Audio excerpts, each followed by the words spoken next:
On passe à présent à notre page des sports et on va commencer par du football avec la CAN des U17 et le Sénégal est en finale. Bonsoir Lise-Laure. Bonsoir, les Lions de la Teranga ont souffert, pourtant ils marquent dès la 16e minute. Le Sénégal va même bénéficier d'un pénalty raté par son meilleur buteur. Le Burkina égalise mais perd la rencontre dans les tirs au but 5-4. En ce moment se déroule la deuxième demi-finale.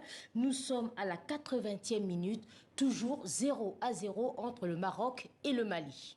Toujours du foot, on prend la direction de Madagascar, donc 3 mois après la fin du Tchad, championnat d'Afrique des Nations, les joueurs accusent la fédération de leur voler leurs primes. Effectivement, les Baréens, pour leur première participation, souvenez-vous, avaient terminé 3e. Une performance historique entachée par l'affaire du prize money, c'est-à-dire les 500 000 $ accordés par la Confédération africaine de football aux Baréens. Les joueurs accusent donc la fédération malgache d'avoir gardé 60% de la prime qui leur avait été promise. L'affaire est arrivée jusqu'aux oreilles du chef de l'État qui a demandé à ce que les joueurs reçoivent leur dû. Devant la pression, la fédération malgache a fini par céder et décidé d'octroyer 60% de la prime. Pour l'instant, les joueurs et le staff n'ont perçu que 50%. Notre correspondante Gaëlle Borgia a assisté cet après-midi dans la commune de Maïtz à la première journée des playoffs du championnat local. Elle revient pour nous sur ce scandale d'État.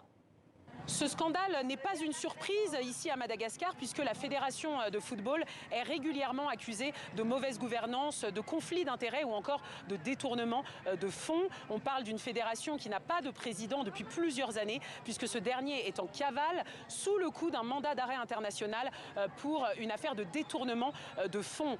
On parle aussi d'une fédération qui est sous le coup d'une restriction de la FIFA, d'une restriction financière parce qu'elle n'est pas capable de justifier l'utilisation des fonds qui ont été versés par l'institution. Et pourtant, c'est la première fois que des joueurs de l'équipe nationale osent publiquement dénoncer les agissements de la fédération. Nous avons pu interviewer l'un des piliers de l'équipe des Baréas qui a participé au CHAN. Nous avons discuté avec les responsables au sein de la fédération. Et ils nous ont dit que 70% de la prime irait au staff et aux joueurs et que 30% irait à la fédération. Ce n'est pas la première fois qu'il y a un problème de gestion d'argent au sein de la fédération, mais ça fait longtemps. Nos prédécesseurs ont vécu ça aussi, mais cette fois, on a fait beaucoup d'efforts sur le terrain et c'est pour ça qu'on réclame cet argent.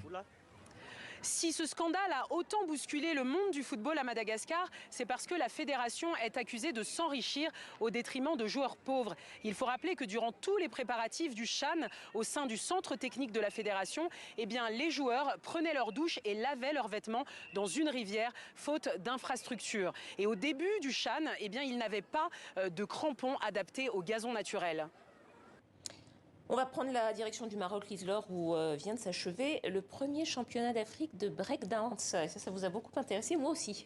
D'accord, on va en parler justement. Le breakdance, souvenez-vous, c'est ce style de danse acrobatique qui s'est développé aux États-Unis pendant les années 70, qui est issu de la culture hip-hop et qui fera son apparition pour la première fois aux Jeux Olympiques de Paris. Alors justement, ce premier championnat africain qualificatif pour les JO s'est déroulé à Rabat sur 2 jours et le Maroc s'est taillé la part du lion. Explosion de joie dans la délégation marocaine à l'annonce du verdict des juges. 3 médailles remportées chez les femmes et les hommes, dont 2 en or, une belle moisson pour la fédération nationale. Porté en triomphe, B-Boy Billy s'impose devant son compatriote Taoufik et l'Algérien Chakib, une première place synonyme de qualification directe au JO pour le Marocain de 25 ans.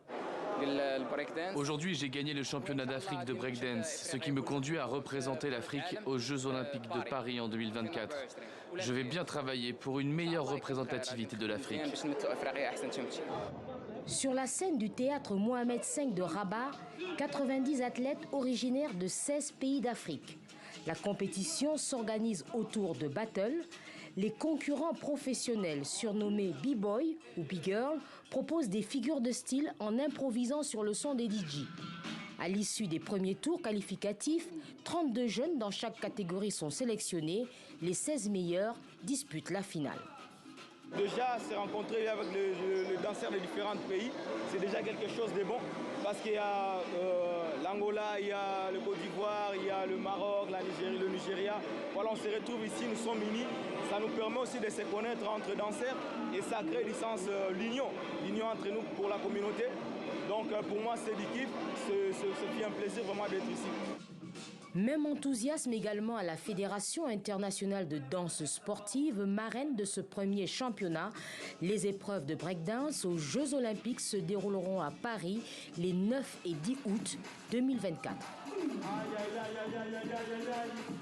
Voilà, je ne vous demande pas si vous avez essayé, je connais déjà la réponse. Merci beaucoup, à la semaine prochaine.